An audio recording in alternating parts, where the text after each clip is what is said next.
আমরা এখন আছি সুনামগঞ্জ ছাতক সড়কের দোয়ারা বাজার ফেরিঘাটে।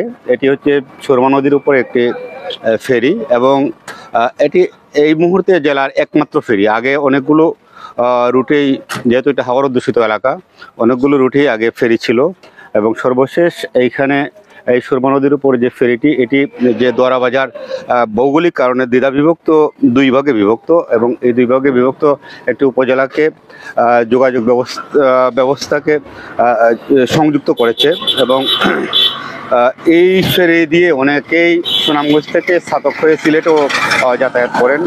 তো মানুষের আসলে এই এলাকার মানুষের একটা দীর্ঘদিনের দাবি হচ্ছে এই সুরমা নদীতে একটি সেতু নির্মাণ। পদ্মা সেতু, মেট্রো রেল এবং এলিভেটেড এক্সপ্রেসওয়ে নির্মাণের গর্বিত অংশীদার বসুন্ধরা সিমেন্ট। এই সেতুটি নির্মিত হলে দুইটা উপকার হবে। এটা হচ্ছে স্থানীয় যে জনসাধারণ রয়েছেন এই উপজেলার, তারা সহজে যাতায়াত করতে পারবেন। পাশাপাশি সুনামগঞ্জ থেকে সিলেটে যেতে অন্তত 10 কিলোমিটার রাস্তা কমে যাবে, ফাঁড়ি পথ হয়ে যাবে সেটি।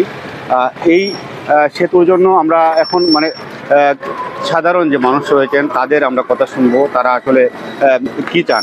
অনেক অপেক্ষা থাকতে হয়, আমাদের অনেক সময় অপচয় হয়, ব্যয় হয় এখানে, কিন্তু সময় মতো কোনো কাজ আমরা করতে পারি না। তাহলে যদি একটা ব্রিজ হতো তাহলে অনেক ভালো হইতো। একটা ব্রিজ খুব দরকার, দোয়ারা সুনামগঞ্জের মধ্যে একটা ব্রিজ দরকার। এই সুনাম নদীতে সমস্যা হলো আমাদের যাতায়াত সুবিধা, সুনামগঞ্জ দোয়ারা সুরমা নদীর একটা ব্রিজ হইলে আমাদের একটু সুবিধা হয়, সিলেটের সাথে যোগাযোগ ব্যবস্থা একটু সহজ হয়। এই সুবাদে আমার একটা আবদার আর কি। বাবা, আমরা একটা ব্রিজ চাই এই জায়গাতে, মানুষের যাতায়াত করাতে খুব অসুবিধা হচ্ছে। এই যাতায়াতটা সুন্দর যাতে একটা ব্রিজ হইলে আমরা একটা ব্রিজ হইলে আমরা পার হইতাম পারি, যাতে সব মানুষের সুবিধা হয় আসা যাওয়া করতে।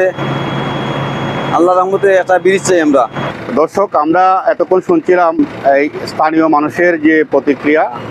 তারা যেমনটা বলছেন যে এই যে সুরমা নদী দোয়ারা বাজার, এইখানে যদি একটা সুরমা নদীর উপর একটা সেতু হয় তাহলে এই এলাকার যে যাতায়াত ব্যবস্থার